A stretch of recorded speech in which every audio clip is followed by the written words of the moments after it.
warahmatullahi wabarakatuh. Alhamdulillah wassalatu wassalamu ala rasulillahi amma ba'du. Segala puji bagi Allah, salawat beriringkan salam semoga tercurahkan untuk Nabi yang mulia, Nabi besar Muhammad sallallahu alaihi wasallam. Baik jamaah sekalian, kita sedikit mengulas pembahasan kita di pertemuan lalu. Hal yang perlu dijauhi bagi orang yang hendak berkurban ketika masuk bulan Dzulhijjah, Nabi SAW katakan, "Man kana lahu dzabahun yadbahu." Siapa yang memiliki hewan kurban yang akan dia kurbankan, fa idza uhilla hilalu Dzulhijjah, apabila sudah masuk bulan Dzulhijjah, fala ya'khudanna min sya'rihi wala min adfarihi syai'an, maka dia tidak boleh mengambil bagian dari rambut dan kukunya, dalam riwayat Muslim, dan kulitnya. Nggak boleh dipotong kukunya, rambutnya dan lain sebagainya, hatta yudhiyah, sampai dia sembelih hewan kurbannya. Dan dalam hal ini, perintah ini menunjukkan perintah wajib, dan larangan ini bersifat pengharaman, karena pada asalnya perintah itu menunjukkan kewajiban, larangan menunjukkan akan pengharaman. Ini disebutkan oleh Syekh Muhammad bin Shalih Al-Utsaimin rahimahullah ta'ala. Dan tidak ada pemalingan dalam larangan ini menjadi larangan makruh dan lain sebagainya. Ini yang pertama. Kemudian ada permasalahan, kalau ada orang yang masuk bulan Dzulhijjah, dia belum berniatan untuk berkurban, namun di tengah-tengah bulan Dzulhijjah muncul niatnya, mungkin di tanggal 5, di tanggal 7 muncul niat untuk berkurban, karena mungkin dia tadinya belum ada dorongan atau belum ada uang untuk membeli hewan kurbannya. Ketika sudah muncul niat itu untuk berkurban, maka sejak itu dia dilarang untuk memotong kuku, rambut, dan kulitnya. Ya. Adapun yang sudah berlalu dari tanggal-tanggal Dzulhijjah, dari 1 hingga 7 tadi, atau 1 hingga 6 tadi, yang sudah berlalu, maka dia tidak termasuk orang yang mendapatkan hukum ini. Berarti dia tidak terkena hukum dosanya memotong kuku atau rambut pada saat sudah masuk bulan Dzulhijjah, karena dia belum niat untuk berkurban. Apa hikmahnya? Hikmahnya agar orang yang berkurban ini mendekati amalan orang-orang yang melakukan ibadah haji. Di sini ada peringatan. Kalau orang yang hendak berkurban kemudian dia potong kukunya di bulan-bulan Dzulhijjah tersebut, di tanggal 1 hingga 9 Dzulhijjah tersebut, dia menanggung dosa karena telah melanggar pelanggaran yang ditetapkan oleh Nabi SAW. Karena ini larangan dalam bentuk pengharaman. Kemudian dia tidak dikenakan kafarah dan fidyah atas pelanggarannya tersebut, dan tidak ada hubungan antara keabsahan ibadah kurbannya dengan kuku atau rambut yang dipotong. Barang siapa yang mencukur rambutnya atau potong kukunya karena darurat, karena sebab penyakit dan lain sebagainya, maka dia keluar dari larangan hadits tersebut karena udzur syar'i. Kemudian jemaah sekalian, larangan ini hanya berlaku bagi orang yang hendak berkurban, artinya adalah sahibul kurban. Ini yang pertama. Yang kedua, pembahasannya adalah hewan kurban. Tentu kurban ini merupakan ibadah, maka hendaknya dalam beribadah kita memberikan yang terbaik dalam ibadah tersebut. Dan ini merupakan syiar agama Allah. Dalam surah Al-Hajj ayat 30 Allah katakan, "Wa may yu'azzim hurumatillah fahuwa khairu lahu 'inda rabbih." Dan barang siapa yang mengagungkan hal-hal dari kehormatan agama Allah, kurban merupakan kehormatan agama Allah, maka itu baik baginya di sisi Tuhannya. Dalam ayat yang lain Allah katakan, "Wa may yu'azzim sya'airallah fa innaha min taqwal qulub." Barang siapa yang mengagungkan syiar-syiar Allah, maka ini merupakan ketakwaan. Dan inti dalam ibadah adalah ketakwaan. Makanya Anas bin Malik berkata, berkurban Nabi SAW dengan 2 ekor kambing gemuk bertanduk. Beliau sembelih dengan tangannya, membaca bismillah dan bertakbir. Ibnu Abbas mengatakan, bahwa termasuk mengagungkan syiar Allah Subhanahu wa taala dan menghormati syiar Allah yaitu menggemukkan hewan kurban mereka. Dimasukkan kandang atau di tempat peternakan, digemukkan sebelum waktu hewan tersebut dikurbankan. Kemudian Syekhul Islam Ibnu Taimiyah mengatakan pahala dalam ibadah kurban sesuai dengan hewan, sesuai dengan nilai hewan kurbannya secara mutlak.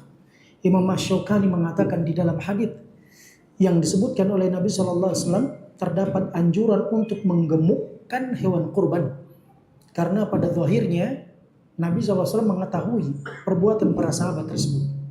Sekarang pertanyaannya, jenis hewan kurban yang digunakan untuk berkurban. Maka jenisnya kembali kepada firman Allah Subhanahu wa taala tentang hewan-hewan ternak. Hewan ternak yang diinginkan adalah sapi, kambing dan onta beserta variannya. Allah katakan walikulli ummatin ja'alna mansakan liyadhkuru ismallahi 'ala ma razaqahum min bahimatil an'am. Pada setiap umat kami jadikan untuk mereka kewajiban untuk berkurban. Jadi kurban ini sudah ada dari zaman Nabi Adam. Ya, hanya saja syariatnya berbeda. Tapi kewajiban itu sudah ada. Dan mereka menyebut nama Allah Subhanahu wa taala atas rezeki yang Allah berikan kepada mereka dari hewan ternak. Kemudian kesepakatan para ulama tentang kurban tersebut merupakan syiar agama Allah. Pertanyaannya, bagaimana apabila kita hendak berkurban dengan hewan selain sapi, kambing dan unta? Jika hewan tersebut masih digolongkan jenisnya, maka dibolehkan. Seperti kerbau. Syekh Shalih Fauzan beliau menyebutkan secara terang-terangan kerbau bagian daripada sapi. Seperti hewan yang ada di Argentina itu, hewan lama, apakah dia masuk ke dalam jenis bagian onta? Di sini selang pendapat di kalangan ulama, maka mereka mengatakan pendapat yang kuat adalah bahwa hewan tersebut masuk daripada golongan onta. Apakah dia kecil ataukah dia besar, ataukah dia berpunuk atau dia tidak berpunuk. Begitu juga kambing, dari yang domba atau yang kacangnya atau yang otawanya. Baik, kemudian pertanyaannya, bagaimana hewan tersebut jika berjenis kelamin betina? Apakah dibolehkan? Maka jemaah sekalian, ada hadits dari Kurzin yang menjelaskan tentang hadits akikah.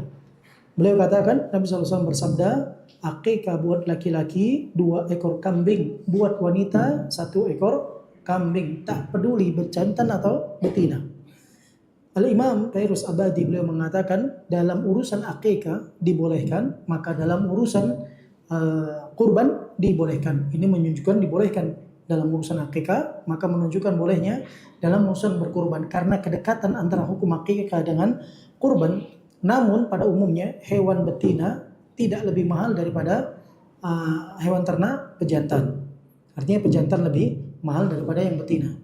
Sekarang dalam masalah usia, ini saya agak percepat karena ini sisa pembahasan kemarin. Usia yang diinginkan adalah musinnah. Musinnah ini adalah julukan dalam usia pada hewan. Ya. Bukan arti musinnah itu yang sudah tua atau yang ompong. Sehingga sebagian pedagang hewan kurban itu diompong-ompongkan giginya. Gigi hewan tersebut. Ini keliru. Jadi musinnah adalah yang disebutkan oleh Imam Nawawi rahimahullah ta'ala, musinnah ini adalah usia yang diterapkan pada hewan ternak. Untuk kambing itu 1 tahun genap, menjalani 2 tahun, 1 tahun sempurna, masuk 2 tahun. Kemudian untuk sapi 2 tahun genap sempurna, untuk masuk 3 tahun. Kemudian yang untuk onta 5 tahun genap sempurna, mau masuk ke dalam usia 6 tahun. Ya, ini untuk usia dari hewan ternak tersebut.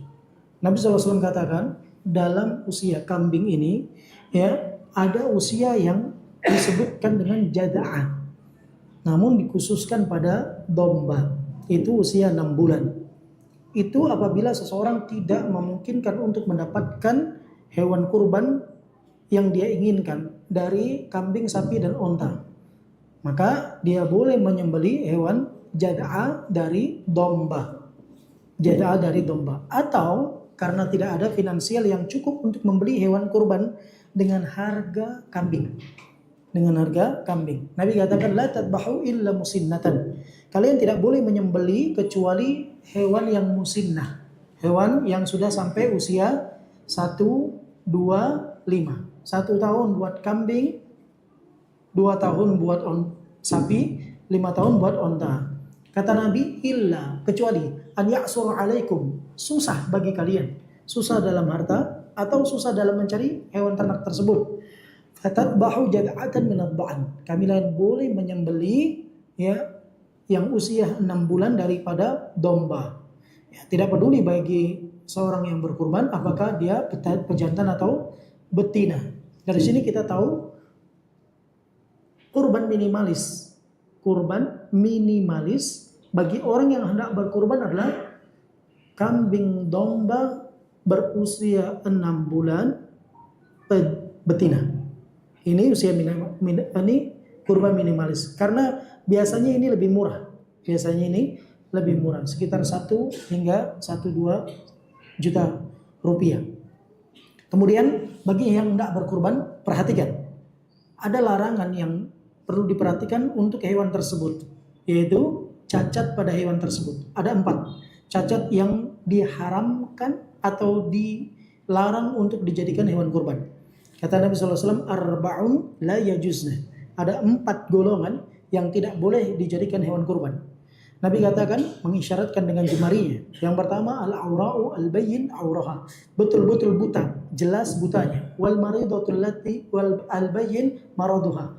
Yang sakit, jelas sakitnya. Wal arja'u al-bayyin dul'uha. Pincang, jelas pincangnya. Wal kasiratul lati latunqa. Kemudian yang sudah terlanjur tua, tidak berdaging atau tidak bersumsum pada hewan tersebut. Ini yang tidak dibolehkan untuk dijadikan hewan kurban. Tentunya ini sebelum ditakyin. Sebelum ditakyin. Tahu sebelum ditakyin? Kalau hewan tersebut sebelum ditakyin, sebelum dipilih untuk menjadi hewan kurban, dia kalau dia sebelum dipilih untuk menjadi hewan kurban tersebut, kemudian saat dia mau berkurban memilih hewan tersebut dalam kondisi yang salah satu dari 4 tadi, maka tidak boleh. Tapi kalau sudah ditakyin, tiba-tiba terjadi sesuatu yang menyebabkan hewan tersebut mengalami satu dari yang 4. Si A membeli hewan kurban di tanggal 1 Dzulhijjah. Pada tanggal 9 Dzulhijjah, hewan kurban dipindahkan dari kandang menuju tempat penyembelihan. Ternyata pada saat turun dari mobil, hewan tersebut terjatuh atau sangkut kakinya, patah kakinya. Jelas pincangnya. Kan gitu ya? Maka yang ini karena sudah ditetapkan dari awal, dia tidak termasuk dalam hadits ini. Karena dia sudah ditetapkan dari awal. Tapi kalau sebelumnya belum ditetapkan, sudah masuk 9 Dzulhijjah, dia datang ke kandang, dia lihat ini kayaknya bagus dijadikan kurban. Gemuk kan gitu ya. Kemudian bertanduk, tapi kakinya pincang. Maka ini diharamkan, tidak dibolehkan, tidak disahkan oleh para ulama dalam kurban walaupun dagingnya seberat 900 kilo. Keabsahan dalam ibadah kurban lebih diutamakan dibandingkan kuantitas hewan kurban. Saya ulang. Keabsahan dalam ibadah kurban lebih diutamakan dibandingkan kuantitas hewan kurban tersebut. Baik. Kemudian di sana ada cacat yang disebutkan oleh para ulama, cacat yang masih dianggap boleh, sah, namun kurang disuka. Dalam hukumnya dia makruh. Seperti telinganya yang terputus, giginya yang ompong, kemudian kemaluannya yang tidak ada atau hilang, ekornya yang putus, ya, atau yang tidak ada testisnya. Yang demikian ini, maka sah dijadikan hewan kurban. Hanya saja hewan kurban ini dianggap makruh oleh para ulama. Baik jemaah sekalian, tentu dalam memilih hewan kurban hendaknya pilihlah yang terbaik. Pilihlah yang terbaik sesuai kadar kemampuan kita. Apa sebab? Kurban ini mau kita berikan untuk siapa? Untuk siapa jemaah? Untuk diri kita, untuk orang tua kita, atau untuk Allah? Untuk Allah kan? Karena ini ibadah untuk Allah, tak boleh diberikan untuk selain Allah. Makanya orang yang sudah menyiapkan hewan kurbannya itu nggak boleh lagi dijual, nggak boleh dikasihkan sama orang. sampai dikorbankan. Bisa dipahamin? Karena itu sudah haknya Allah yang tidak boleh lagi dikotak-katik. Kan gitu ya. Baik, maka dalam berkurban ini hendaknya pilihlah hewan yang terbaik. Allah Subhanahu wa taala memberikan permisalan dalam Al-Qur'an surah Al-Baqarah bagi orang yang hendak mengeluarkan hartanya atau sesuatu yang dia miliki di jalan Allah. Jangan sampai ketika dia memberi kepada orang lain, sesuatu itu tidak disuka oleh orang lain, tapi saat dia menerima dari orang lain maunya yang terbaik. Ini tidak benar. Ya, Allah katakan ya ayyuhalladzina amanu, wahai orang-orang yang beriman, anfiqu min thayyibati ma kasabatum. Infakkan dari apa yang baik-baik, dari apa yang kalian hasilkan, yang kalian dapatkan. Wa mimma akhrajna lakum minal ard, dan dari segala apa yang kami keluarkan untuk kalian dari bumi. Wala tayammamul khabitha minhu tunfiquna walastum biakhidhihi illa an tughmidu fi. Jangan kamu memberikan sesuatu yang apabila kamu berikan sesuatu tersebut kepada orang lain, kalau kamu menerima sesuatu tersebut dari orang lain, itu kamu sambil mengambil mencicingkan mata. Artinya nggak suka, ya. Artinya diberikan sesuatu yang tidak istimewa. Jangan sampai seperti itu. Kata beliau, kata Allah Azza wa Jalla, wa'lamu annallaha ghaniyyun hamid. Ketahuilah, ayat ini ditutup dengan penjelasan Allah Maha Kaya. Kita nggak berkurban, Allah Subhanahu wa taala nggak butuh dengan kurban kita. Kan gitu ya? Kita memberikan yang terbaik itu untuk kita. Itu untuk kita sendiri. Baik. Kurban sah untuk berapa orang? Dalam hal kepemilikan, satu kambing untuk satu orang, satu sapi untuk 7 orang, satu unta untuk 7 orang. Ini sesuai dengan hadis Nabi SAW dari Abu Ayyub Al-Ansari. Dia berkata, kunna nudahi bisyatil wahidah. Dulu kami pernah berkurban 1 ekor kambing untuk 1 orang. Yadbahuha ar-rajulu anhu. Disembeli kambing tersebut 1 orang untuk 1 kambing. Wa an ahli baitihi. Dan 1 kambing ini diikut sertakan dalam hal pahala untuk keluarganya. Berarti untuk kepemilikan 1 kambing boleh hanya 1 orang, namun untuk kesertaan pahala boleh diikut sertakan 1 keluarganya. 1 keluarganya. Demikian juga onta 7 orang. Kata dari Jabir bin Abdullah bahwasanya beliau mengatakan naharna ma'a Rasulillah SAW. Kami pernah menyembeli onta bersama Nabi SAW amal Hudaybiyah pada tahun perjanjian Hudaybiyah. Al-badanata an sab'atin. 1 ekor onta untuk 7 orang. Wal baqarata an sab'atin. 1 ekor sapi untuk 7 orang. Kesimpulannya, kepemilikan dalam hewan kurban 1 kambing 1 orang, 1 onta 7 orang, 1 sapi 7 orang. Namun dalam kesertaan hal pahala boleh digabungkan dalam keluarga. Maka Nabi SAW ketika menyembelih kurbannya, beliau katakan, Allahumma taqabbal min Muhammadin wa ali Muhammadin wa min ummati Muhammadin.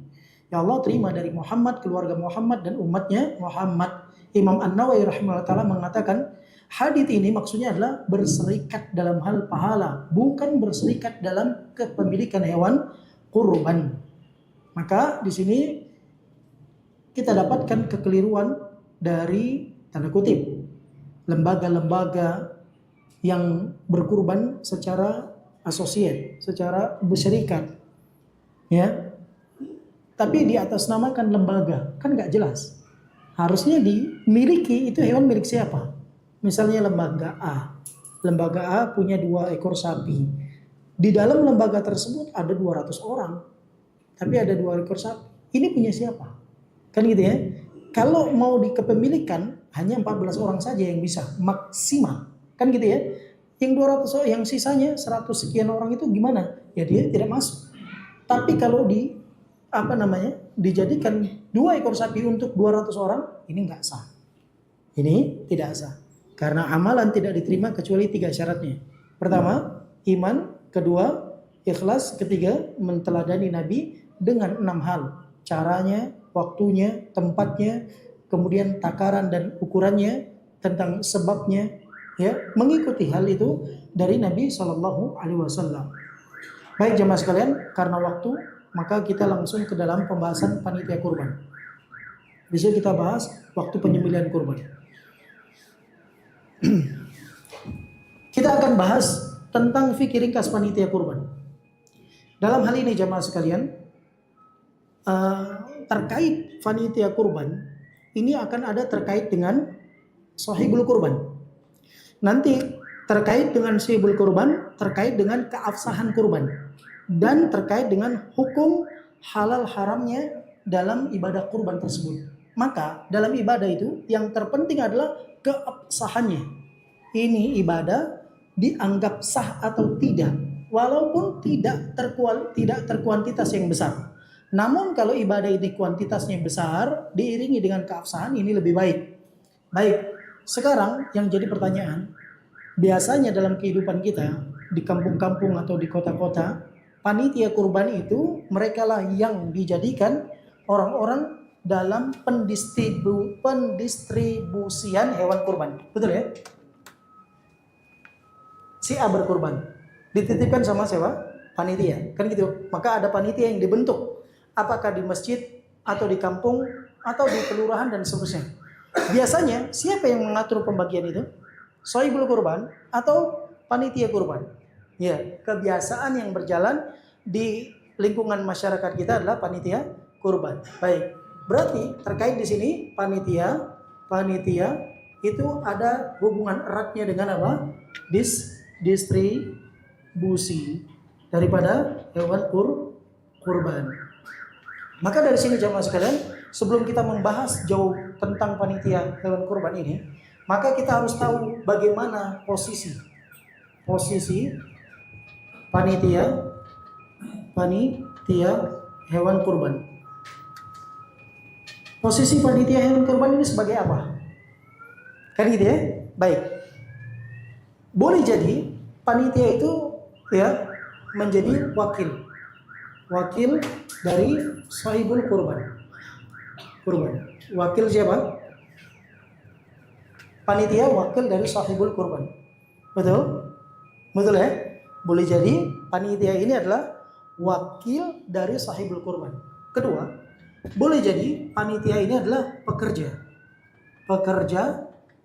sahibul kurban. Kurban.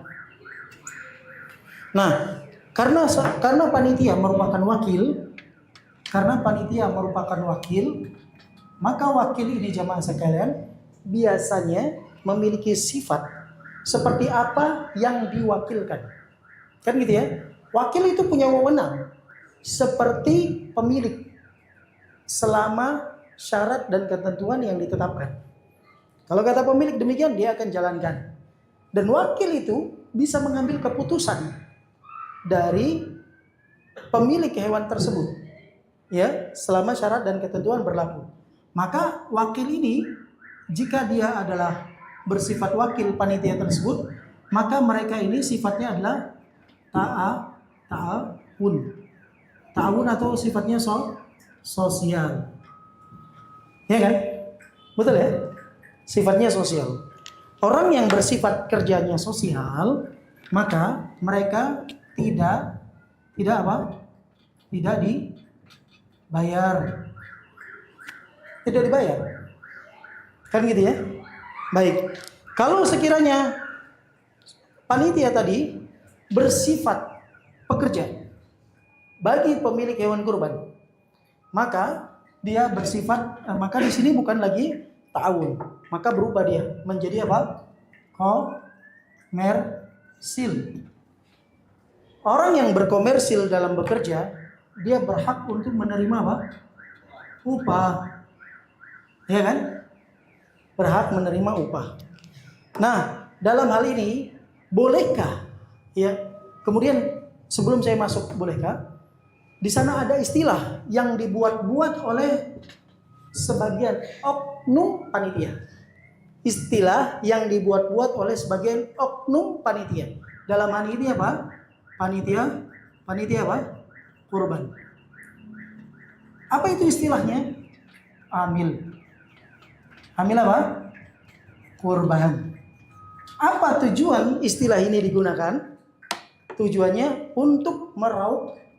Ini tujuannya jemaah, untuk meraup daging kurban. Dengan istilah amil, dia punya jatah khusus yang harus dibagikan. Dan ini sering terjadi. Ya, kalau saya istilahkan ini namanya apa? Mohon maaf, ini harus lebih terang lagi ya. Namanya apa? Penjahat korban. Ini saya istilahkan itu. Ya. Dia menggunakan istilah ini, jemaah. Amil kurban. Padahal amil itu ya bukan untuk kurban, tapi untuk apa? Zakat.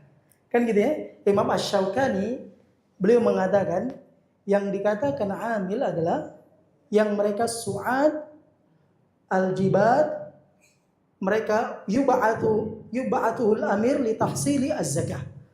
Utusan dari pemimpin untuk mengambil zakat.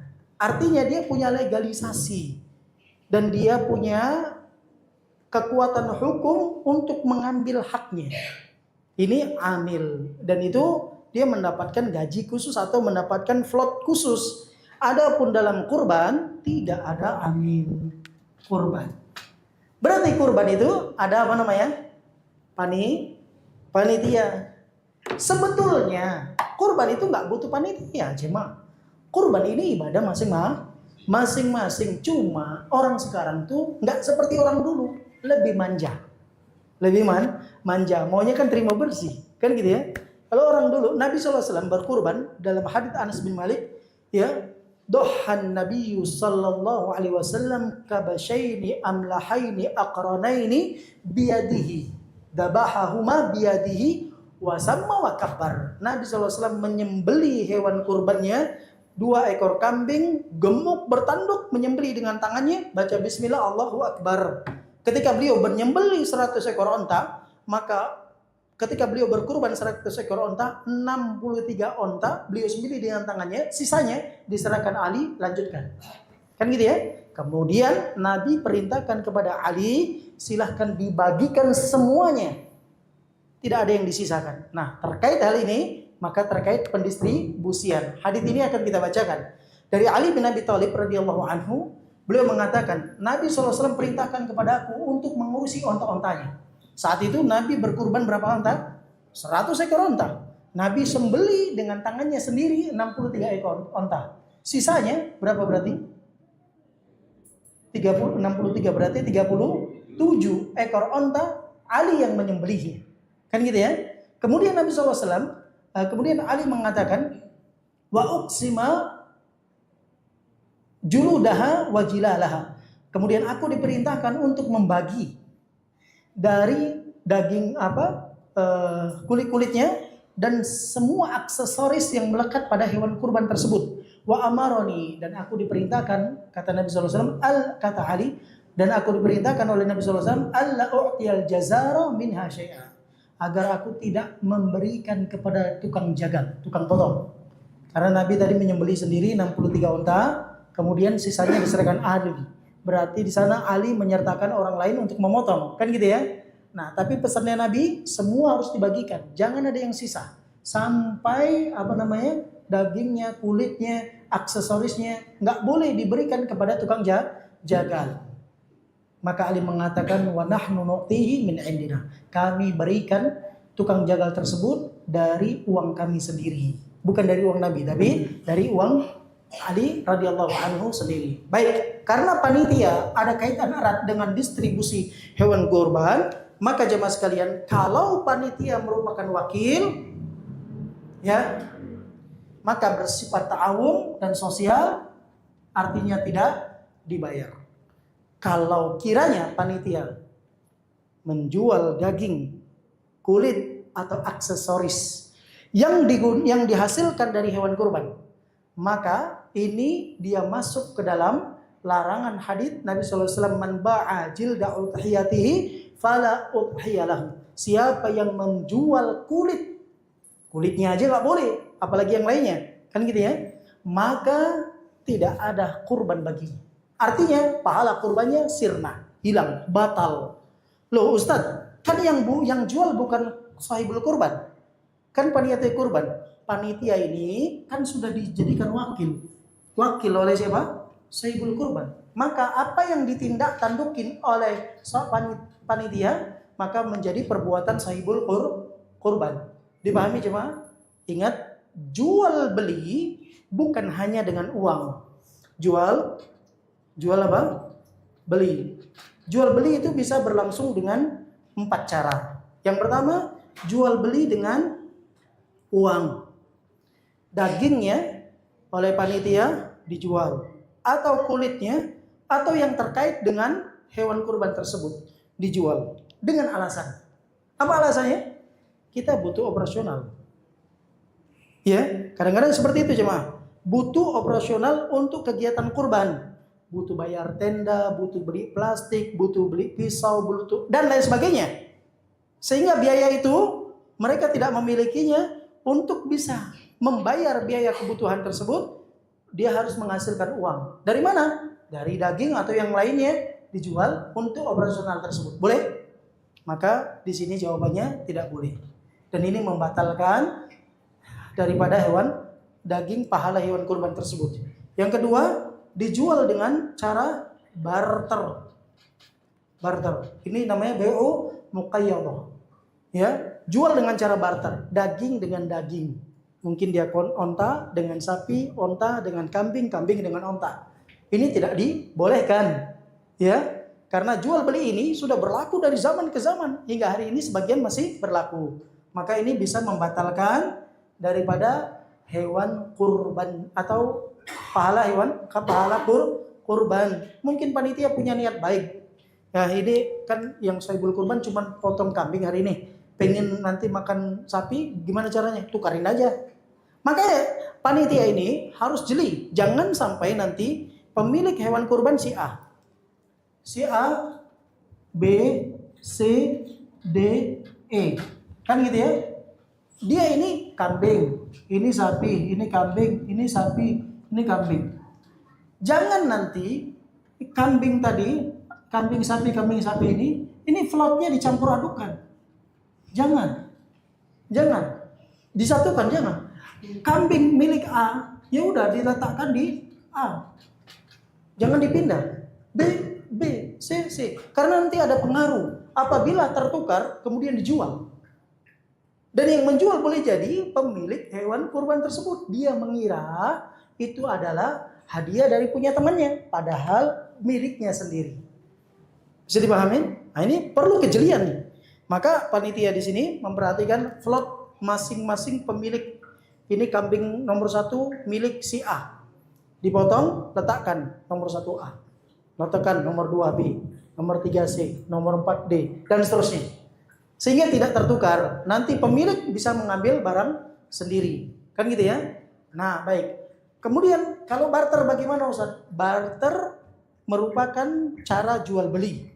Dan itu berlangsung dari zaman ke zaman hingga saat ini.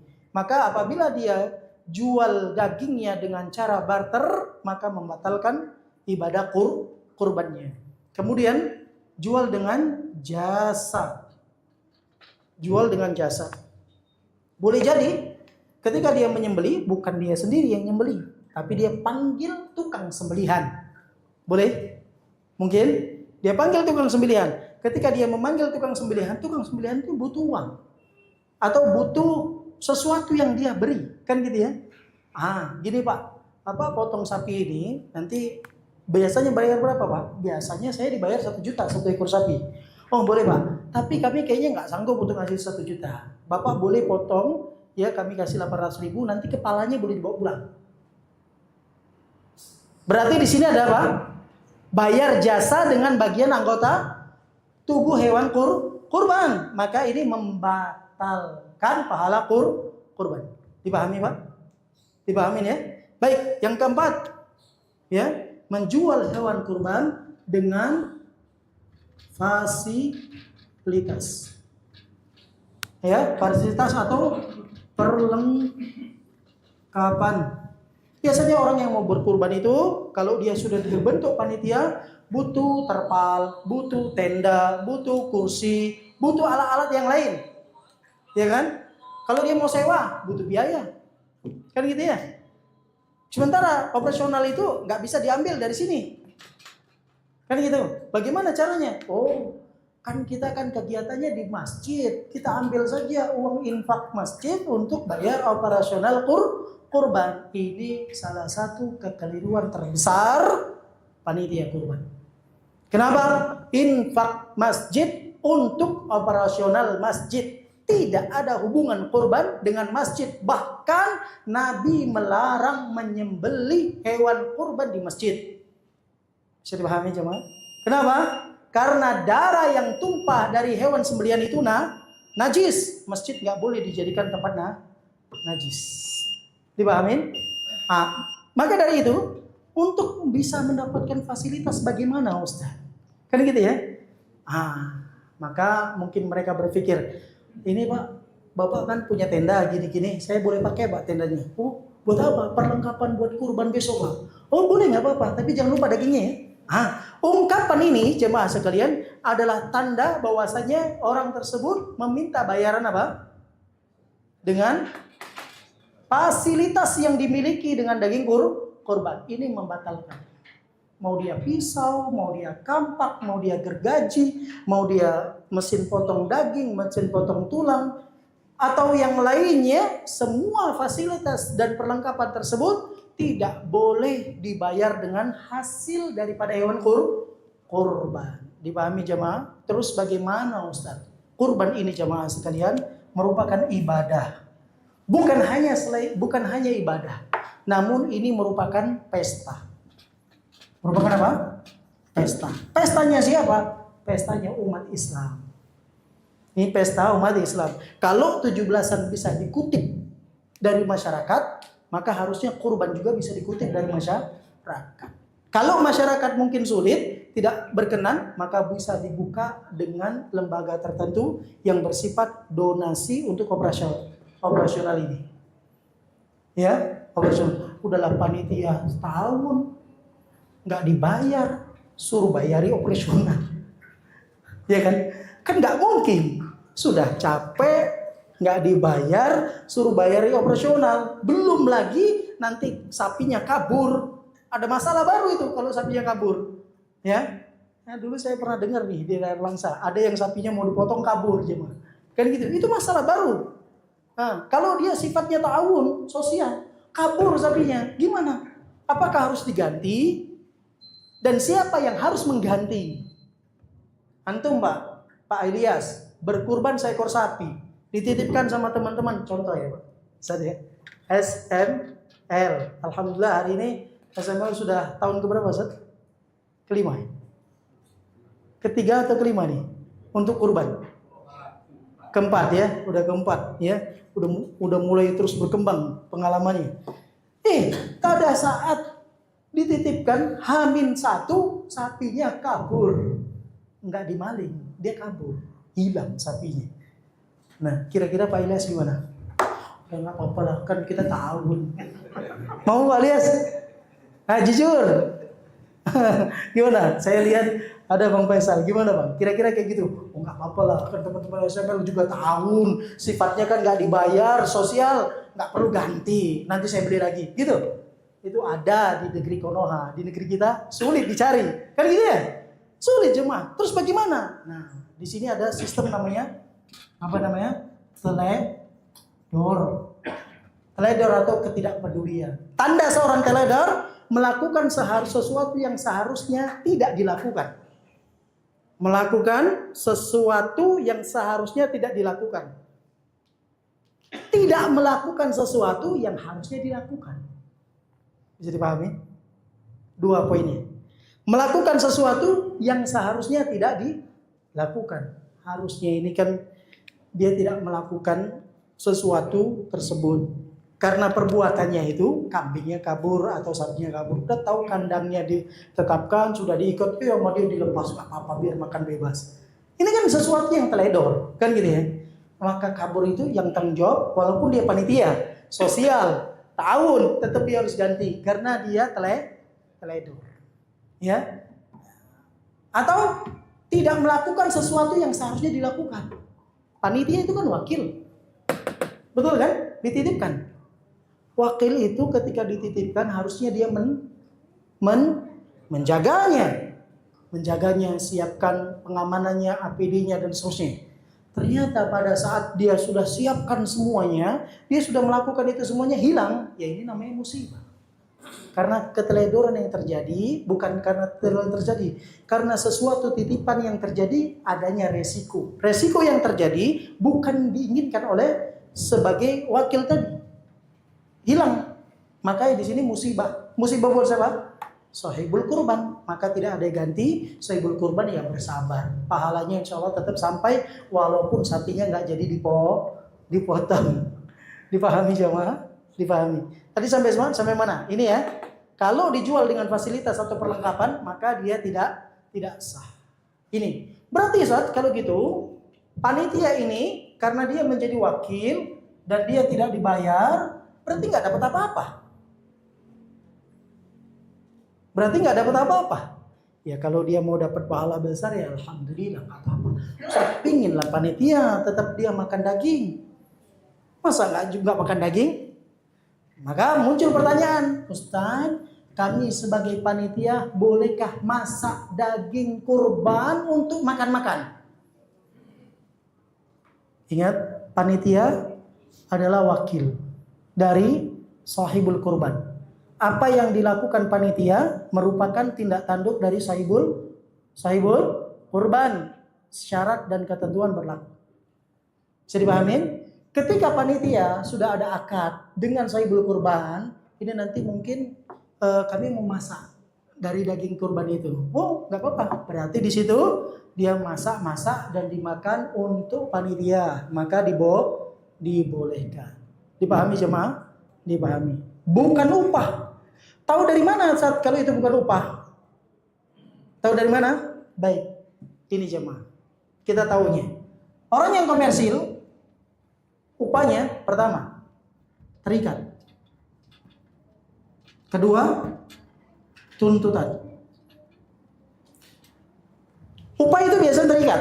Berapa satu ekor? Ya kan? Upah itu terikat. Satu kambing 200.000, satu sapi 1 juta. Terikat. Nah, ketika upah ini tidak dibayarkan, maka akan muncul tuntutan. Tuntutan ada 2. Boleh tuntutan zahir, boleh tuntutan batin. Tuntutan zahir dia minta. Loh, kan kita sudah sepakat. Kami panitia, kami akan ambil 1 ekor sapi dengan harga 1 juta untuk kami kelola. Ini tuntutan zahir, dia boleh tuntut. Dan itu sah karena akad yang berjalan di sini apa? Komersil. Sah. Dan ini merupakan jasa. Betul? Ustaz katanya kan nggak boleh dijual dengan jasa. Daging kurbannya nggak boleh dijual dengan jasa. Kata Ali, nahnu nu'tihi min indina. Kami kasih tukang jagal dengan uang kantong kami. Berarti boleh dikomersilkan dengan bayar. Bayar apa? 1 ekor sapi sekian, 1 ekor kambing sekian. Udah diakadkan, udah. Ternyata nggak dibayar, dia boleh tuntut dengan lisannya. Bayar. Ya kan? Atau ya mungkin dia dengan kritik, kerutuk dan lain sebagainya. Kan gitu ya? Tuntutan dengan hati hanya kritik dan kerutuk dan lain sebagainya. Dipahami jemaah? Apa bedanya dengan sosial? Kalau sosial jemaah sekalian, dia ya legowo. Lapang dadanya. Kalau nggak dikasih ya jangan nuntut. Kalau ada tuntukan zahir dan batin, berarti dia belum siap menjadi panitia sosial. Kalau ada tuntutan, dia katakan, enak itu sebulan kurban sama kita, dagingnya diambil semua. Ada? Mungkin tidak sih? Gak ada? Hah? Enggak, maksudnya ada orang yang menitipkan hewan kurban kita, hewan kurbannya ke kita misalnya, kemudian diambil semuanya, enggak disisakan, kulit dia pun dibawa pulang, kan gitu ya. Misal, kemudian panitia, ya sifatnya kan sosial, dia nggak boleh ini, nggak boleh nuntut, karena dia sosial, dia ambil semua, ya udah nggak apa-apa, berarti dia maunya kayak gitu, kan gitu ya. Tapi ternyata boleh jadi panitia sudah ingatkan, Pak, kalau mau dititipkan ke kita 2, 3 itu boleh. Hati-hati ucapan ini jemaah. Ucapan ini bisa menjadi syarat atau pertanda akan jual. Jual apa? Yes. saat menjadi jual jasa, maka membatalkan pahala kurbannya. Dipahami? Itu hanya kelegahan, kelapangan bagi pemilik hewan kurban. Adapun panitia, dia menjadi wakilnya saja. Kalau sekiranya panitia itu mau dijadikan komersil, dibayar. Kalau sekiranya panitia itu bukanlah komersil ta'awun, maka dia harus lapang dada, tidak ada tuntutan. Kritik dan saran atau kritik dan kerutuk enggak ada. Dan tidak ada tuntutan, ini kan kemarin potong, enggak ada kami dikasih daging, enggak ada kami dikasih bayaran, gimana nih? Nah, ya, baik. Loh Ustaz, katanya kan enggak dibayar, kenapa diupah? Diupah dengan apa? Selain hasil hewan kurban. Dipahami? Upahnya apa? Selain hasil hewan kurban. Oh, boleh jadi dia masakkan bolu brownies termahal dia kasih. Boleh? Boleh. Atau dia kasih misalnya emas 2 mayam. Boleh? Boleh cuma. Boleh, nggak jadi masalah. Atau dia kasih uang cash. Boleh? Boleh. Atau dia kasih dia voucher belanja. Boleh? Boleh. Itu kan bentuk upah. Kan gitu ya? Tapi tidak boleh upah bagian daripada hewan kurban. Walaupun tanduknya. Bagi kita mungkin nggak bermanfaat. Tapi bagi tukang jagal mungkin bisa jadi bermanfaat. Dipahami jemaah? Apa sebab? Kalau dia nanti dijadikan upah, kemudian dibayarkan, manfaatnya kembali kemana? Kemana manfaatnya? Kepada sahibul kurban. Sementara itu barang bukan lagi miliknya, tapi milik Allah. Dipahami jemaah? Makanya membatalkan hewan pahala kurbannya. Baik, makanya saya katakan tadi, walaupun kita membahas tentang panitia kurban di sini, fikih panitia kurban, bukan berarti sahibul kurban tidak ada peran di sana, ada peran penting di sini. Waktu sebentar lagi cuma. Ada yang ditanyakan, silakan. Ini memang nggak ada yang minum, boleh. Silakan cuma. Ada yang ditanyakan? Silakan. Tidak komersil, tapi dia kan ikut dalam sekolah makan per tahun. Setelah selesai, dia dikasih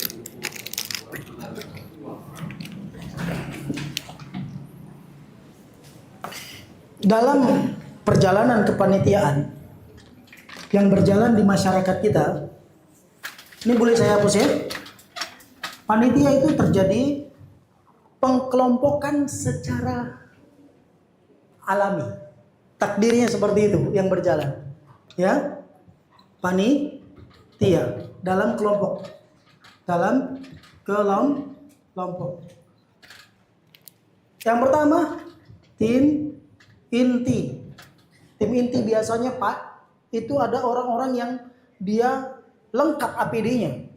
Ada pedangnya, ada kampaknya, ada sarung tangannya, pakai sepatu, lengkap biasanya. Gesit kerja, memang kerja dia. Ini kalau sekiranya dia sifatnya sosial, tidak dibayar. Sosial, maka tidak ada bayaran, tidak dibayar. Tapi kalau sifatnya komersil, maka biasanya ini yang akan menuntut bayaran, maka harus dibayar, ya, maka harus dibayar. Ini panitia yang pertama. Panitia yang kedua, yang sifatnya tim juga, tim, tapi timnya ini rame, ya nama lainnya tim hore, yang penting senang. Duduk, panitia udah mulai potong sapinya. Dia nengok di pojok. Seru ini. Kan gitu ya? Nanti di pojok. Ini mana ini? Nggak ada gorengannya. Nanya dia gorengannya. Nanti bener lagi nanya. Teh manisnya belum muncul. Paling banyak komentar nih. Itu tadi potongnya salah itu dia. Kurang bagus nih. Banyak komentar dia. Ini dia banyak nih komentarnya. Pegang pisau pun enggak. Iya kan?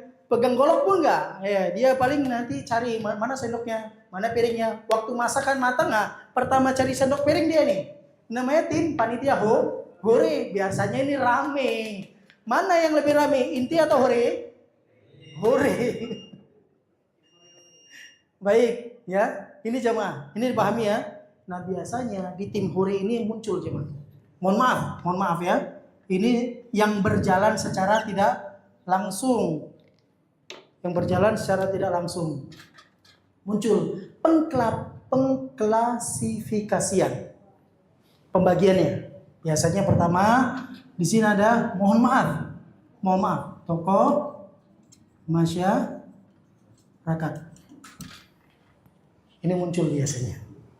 Mohon maaf, ini harus disampaikan karena ini ilmu. Betul atau tidak? Ini nanti diklasifikasikan lagi. Ya, pembesar kaumnya. Ya, imamnya, bilalnya, qori'nya, dan lain sebagainya. Betul? Oh, dia datang bajunya rapi, bagus, pakai peci rapi, sambil pegang tasbih, sambil komentar sana sini. Waktu pulang itu dia harus ada yang dibontot tuh. 2, 3 atau 4 gen yang dibawa. Dipahami jemaah? Ini terjadi, ya. Baik. Yang kedua, ya,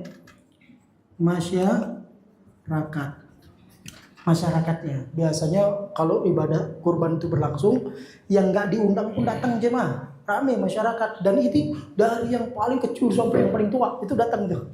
Kan? Makanya dikatakan pesta rakyat. Semua datang, laki-laki, perempuan datang dia nengok. Kan gitu ya. Suka rame-rame nengok, dia perhatikan. Nah, gini. Nanti kalau ini nggak dapet jatah, ini ada ocehan di belakang nih. Ocehan dan celotehan. Motong 100 sapi, 200 kambing, tapi kita nggak dapat sebungkus pun. Nah, misal ini akan muncul, ya. Kemudian tokoh masyarakat, apa lagi? Mohon maaf jemaah, hilang hafalan saya karena ketawa tadi.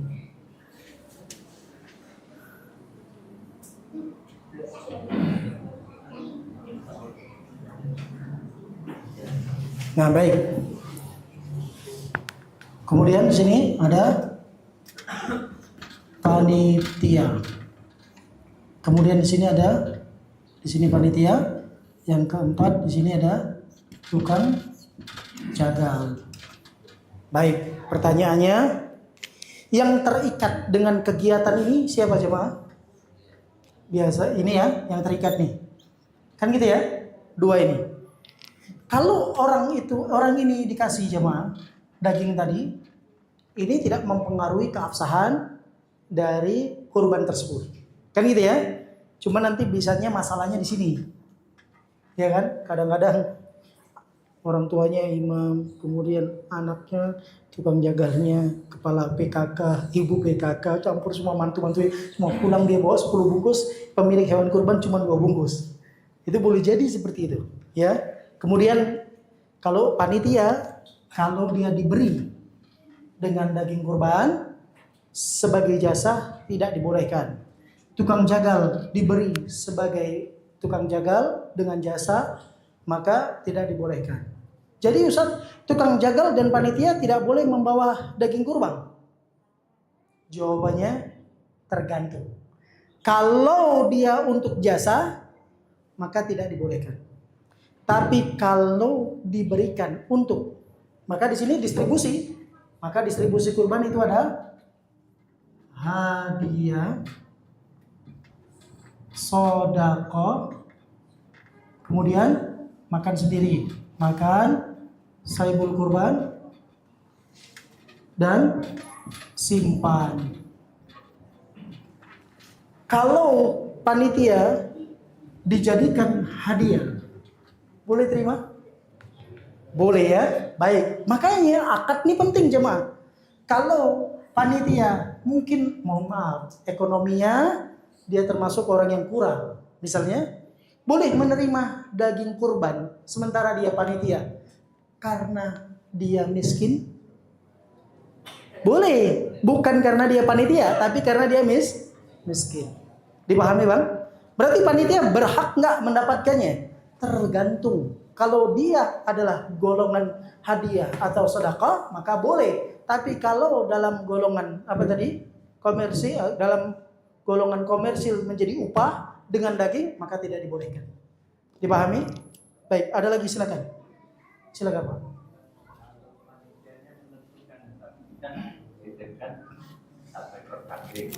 Panitia ngomong, aku cuma bawa 3 porsi aja, yang lainnya terserah mereka. wakil itu mengikuti yang diwakilkan atau yang mewakilkan mengikuti yang diwakilkan. Gimana cara ngomongnya? Pemilik mengikuti wakil atau wakil yang mengatur pemilik. Ah, itu dia. Jawabannya apa? Itu di situ ada jawabannya, Pak. Bapak pemilik mengikuti yang Bapak wakilkan dalam suatu keputusan atau wakil yang mengikuti Bapak. Wakil mengikuti Bapak. Apa sebab? Karena wakil itu tasarrufnya, perbuatannya sesuai dengan persetujuan pemilik. Bisa dipahamin? Ya, maka di sini wakil itu harus mengikuti pemiliknya.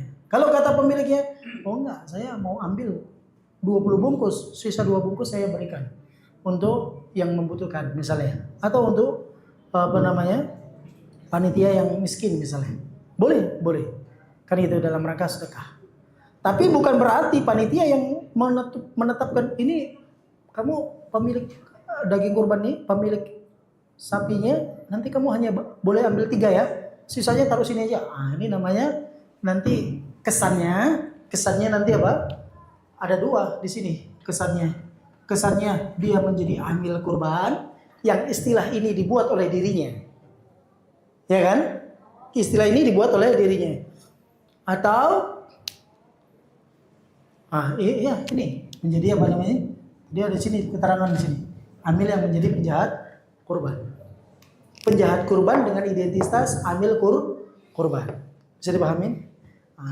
Ini yang terjadi jemaah sebagian besar di lingkungan kita, gitu ya. Baik, maka dari sini kita harus memahami hal ini. Ya. Itu alhamdulillah kan kita sudah ada lembaga di sini. Dan lembaga itu berjalan nggak seperti itu, Ustaz? Diserahkan semuanya totalitas ya. Alhamdulillah. Terus untuk operasional gimana lembaga? Sudah termasuk operasional. Di sini waktu kita sudah habis. Mau dibahas nggak? Penting sekali. Bahas terus. Masya Allah. Mohon maaf nih ya. Baik. Waktu kita sudah habis sebetulnya. Maka kita bahas terus. Nanti azannya nggak usah pakai ini aja.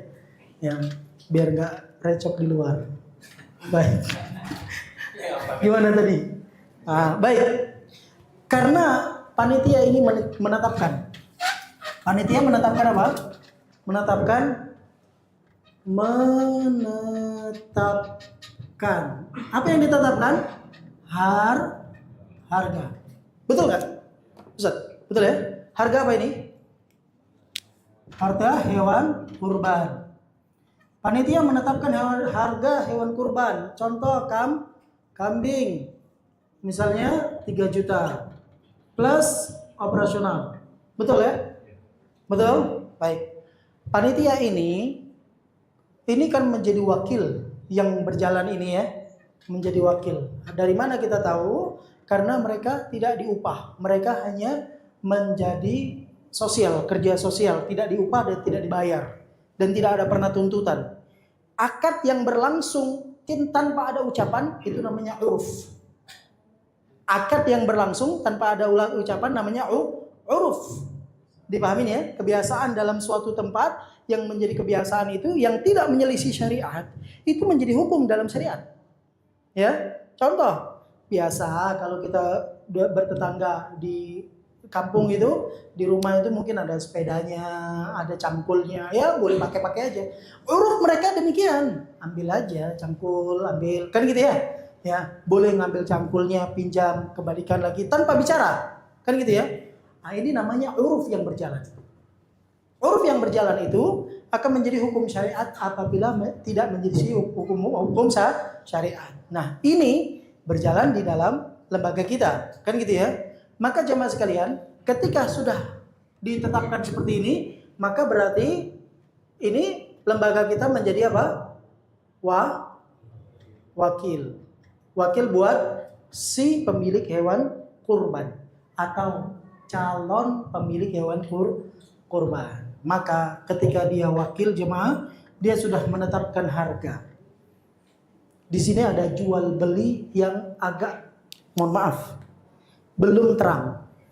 Dari mana jual beli yang belum terang? Ini hukumnya nanti kepada jual beli. Jual beli yang belum terang adalah bai' ma la yamliku mulku. Menjual sesuatu yang tidak dimiliki keseluruhan dalam kepemilikannya. Pertanyaannya ini. Si wakil ini sudah ada hewannya belum? Si wakil ini sudah ada hewan kurbannya belum? Belum kan? Nah, kalau kita belum punya barang, boleh jual barang? Bisa dipahamin? Ini jemaah, ini penting loh. Ini penting. Kalau kita belum memiliki barang tersebut, kita menjual barang, berarti menjual barang yang gharar. Ya kan? Ada sesuatu yang meski dijelaskan di sana. Menjual barang gharar itu sesuatu hal yang dilarang. Ya, sesuatu hal yang dilarang. Tetapi karena dia menjadi wakil, ya, maka dia prediksi harga. Prediksi harga 3 juta. Maka ketika dia dapatkan dengan harga 3 juta, berarti kurang, nggak ada operasional. Maka mereka tetapkan angka operasional. Maka distandarkan kambing dengan harga 27.300 sebagai operasional. Dipahami jemaah? Jadi mohon maaf, nanti teman-teman jangan sampai terpikir karena ini sifatnya sosial, ini kok ada jualan ya, ada perdagangan yang tersembunyi di harga itu. Dipahami ya? Karena kan ini diwakilkan. Anda sudah mewakilkan, berarti tasarruf Anda itu diwakilkan oleh mereka. Apa tasarruf itu? Pengambilan keputusan Anda itu diwakilkan kepada mereka. Pokoknya tim panitia memberikan harga 3 juta plus operasional. Kan gitu ya? Nah, secara kita sudah mensepakati akad yang sudah disepakati, ya, 3 juta plus operasional, maka pemilik atau calon pemilik hewan tadi dia berhak mendapatkan apa yang disiapkan oleh si wakil. Bisa dipahami jemaah? Bisa dipahami? Baik, karena ini wakil. Tapi kalau panitia sifatnya upah, komersil, ini beda. Apa sebab? Karena dia akan mengambil keuntungan yang berjalan. Di sini ada jual beli yang tidak terang. Apa itu? Jual sesuatu yang bukan miliknya. Ini hewan bukan miliknya, tapi dia jual. Jual apa? Jual gambar. Boleh jual gambar? Boleh? Nggak boleh. Ketika dia menjual gambar, sementara hewannya nggak ada, ini namanya bai'u gharar. Jual beli yang apa namanya gharar itu? Ada tipuan di sana. Jual beli tipuan, yang menipu, yang memberikan mudarat kepada salah satu pihak, maka ini tidak sah. Jual belinya nggak sah, ditambah lagi kurbannya nanti tidak sah. Dipahami cuman? Dipahami? Maka ini kembali lagi kepada akad yang berjalan di sini. Akad yang berjalan. Dipahamin ya? Kalau dia wakil, maka wakil menjalankan apa yang ditugaskan oleh sahibul kurban. Kan gitu ya? Nah, tentunya wakil ini dia akan mengukur dengan harga sekian dapat kambing harga, dengan kambing sekian dapat harga sekian. Kan gitu ya? Atau dengan harga sekian dapat kambing sekian. Dengan operasional sekian. Demikian. Ini pertanyaan tadi yang pertama. Yang kedua, operasional yang ditetapkan dari sini semua, Ustaz. Berarti tidak diambil dari keuntungan ya? Iya, baik. Ya. Sebenarnya kalau yang terjadi sebenarnya itu bukan panitia jual hewan itu, Ustaz. Jadi panitia itu mencarikan hewan kurban. Iya, karena dia wakil. Jangan soalnya dan panitia itu bukan menjual, Ustaz. Iya. Dia diwakilkan untuk mencari hewan kurban. Iya, makanya tadi kan menentukan harga. Itu siapa? Pemiliknya atau wakilnya? Iya, karena wakilnya yang menentukan harganya, maka harusnya kan pemilik yang berhak menentukan harga. Betul kan? Dipahami dulu. Jadi pemilik itu harusnya dia berhak kan, oh saya maunya yang kambing 2 juta lah, atau yang kambing 1,8 lah, kan gitu ya.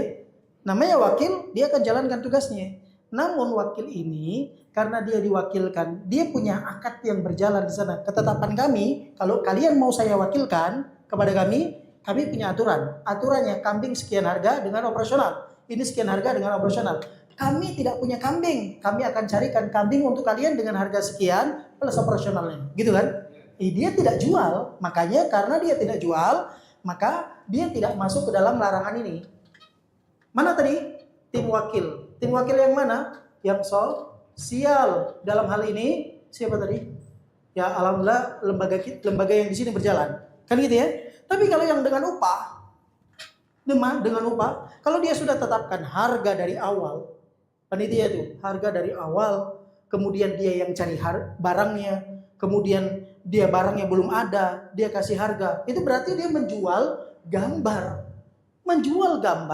sementara dia tidak diwakilkan oleh pemilik hewan, kan gitu ya? Boleh nggak orang berdagang tanpa modal? Boleh. Saya mau berdagang, saya nggak punya kambing. Saya temui Bapak ini punya kambing. Kandang kambing Bapak kan besar. Saya mau jual kambing-kambing Bapak. Bisa? Oh boleh. Pak, kalau yang ini harga berapa? Ini 1 juta. Saya jual 1,2 nanti. Ini kan gitu. Saya ambil fotonya untuk di-uploadkan. Kan gitu ya? Berarti saya sudah menjadi wakil dia tuh? Belum? Sudah kan? Berarti saya punya barang atau tidak? Punya. Ya. Kepemilikan bukan punya saya, tapi saya memiliki hak karena wakil. Ya, ini sama nanti jual beli dalam apa namanya? Yang online itu. Apa namanya itu? Marketplace itu sama aja mah. Antum lihat di marketplace itu gambarnya sama semua, tapi belum tentu barangnya dimiliki. Kan gitu kan? Maka di sini kalau kita mau beli itu harus pastikan itu barang memang barang miliknya, bukan barang yang milik orang lain diambil fotonya saat kita butuh kemudian dia kirimkan, bukan dari punya dia. Berarti kan bukan mall original ya, atau enggak tahu namanya. Bukan pemiliknya itu. Bukan resellernya. Kan gitu ya. Baik. Ini kasus yang pertama dengan yang kedua berbeda. Yang pertama dipahami ya. Yang kedua tadi dia menjual yang bukan miliknya. Maka ini yang dilarang. Apalagi dia sudah tetapkan harganya dengan harga sekian, keuntungannya sekian dan seterusnya. Sementara barangnya tidak ada. Kalau yang pertama diwakilkan. Bisa dipahamin? Maka di situ ketemu apanya? Akadnya. Ketemu pada akadnya. Baik, dipahami cuma? Dipahami? Iya. Sama seperti orang mau beli rumah. Rumah apa namanya itu? KPR ya? Rumah KPR. Boleh nggak beli rumah KPR? KPR itu artinya apa? Kredit perumahan rakyat. Boleh nggak belinya? Tergantung apanya? Yang digantung Ustaz, akadnya. Tergantung akadnya. Kalau ketika dia beli rumah, ya, dia mau beli rumah, tapi akad yang berjalan adalah dia beli dengan harga kredit sekian-sekian, kemudian nanti penaltinya sekian dan sebagainya. Ini kan sudah akad riba. Tapi kalau dia datang kepada si Alan, Adami, saya mau beli rumah, tapi modal saya kurang. Berapa harga rumah itu? 500 juta. Nanti saya akan bayar sama antum. Bisa nggak? Oh boleh, nggak apa-apa. Nanti saya ambilkan rumah itu, tapi saya jual sama kamu 600 juta. Dengan cicilan 50 bulan. Boleh? Oh boleh, nggak apa-apa. Saya bayar. Kan gitu ya. Tapi dengan cara cicil. KPR juga kan? Akad yang berjalan yang kedua apa? Akad jual beli. Kalau yang pertama akad piutang. Kullu qardin jarra naf'an fahuwa riba. Semua piutang yang memberikan manfaat tambahan, ini ribanya. Kalau yang pertama itu riba. Yang kedua ini dibolehkan karena akadnya jual beli dengan syarat tidak ada penalti dan tidak ada denda-dendanya. Ya, Ustaz, ternyata di tengah jalan dia tak sanggup. Kembali kepada akad awal. Kalau dia tak sanggup melanjutkannya, boleh dilelang barangnya. Kamu sudah pakai berapa lama? Kisarannya berapa? Dikasih bayar, sisanya buat pemilik rumah tersebut. Dipahami cuma? Baik, ada yang ditanya lagi? Terkait panitia kurban. Silakan Pak Said. Masalah kulit. Korban itu sulit nggak diambil. Foto-foto pun sebenarnya mungkin ada uang juga. Jadi kami sebagai korban kami ngajak ke panitia. Kemana? Panitia. Sohibul kurban menyerahkan kulit kepada panitia. Berarti ucap akad yang berjalan dalam penyerahan ini, pertama upah, kedua sedekah, ketiga hadiah. Yang mana? Akad yang tidak terucap berjalan dalam kebiasaan, uruf namanya, kan gitu ya. Apabila tidak menyelisih syariat maka dibolehkan. Ya. Dan itu menjadi salah satu hukum syariat, namanya uruf. Ya, al-mas'alah mursalah. Ini dibolehkan selama itu bukan menjadi upah dalam jasa. Ya, Ustaz, ternyata panitia jual, Ustaz. Kan gitu ya? Barang yang dijadikan hadiah boleh dijual. Ya, panitia tampung semua kulit. Wah, dapat 2 ton kulitnya. Mungkin jemaah dapat 2 ton. Dia tarik tukang kerupuk kulit. Kan gitu ya? Udah ketemu. Ini bayar aja semuanya. Berapa 2 ton kira-kira? Udah sekilo 1.000 lah. 2 ton dapatlah 2 juta misalnya. Uangnya buat panitia. Boleh? Boleh. Kenapa?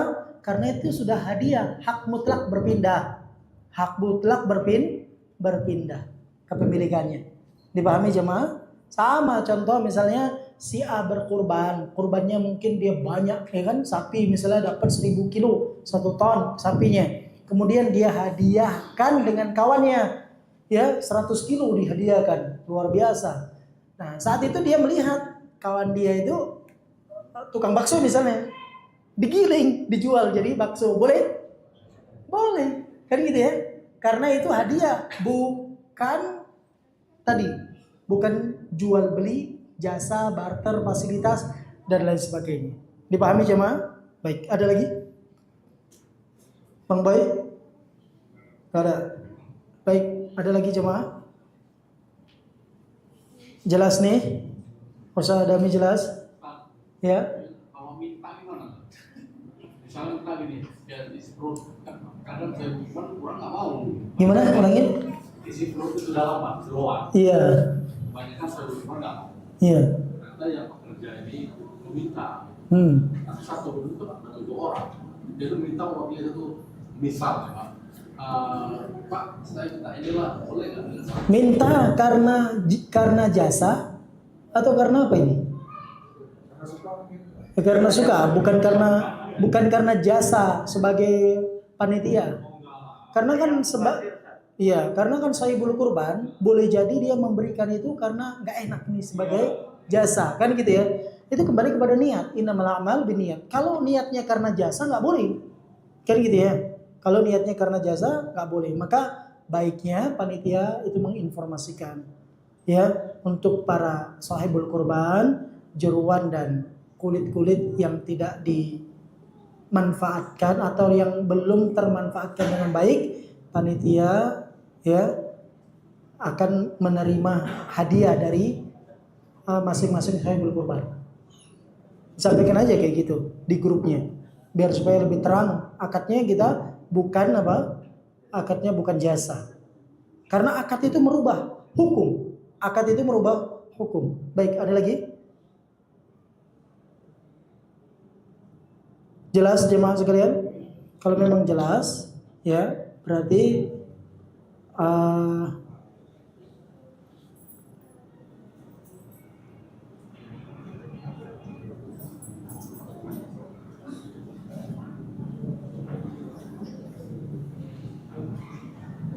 baik, berarti sudah selesai semua pembahasan kita malam hari ini tentang fikih panitia kurban. Insya Allah besok akan kita bahas tentang adab daripada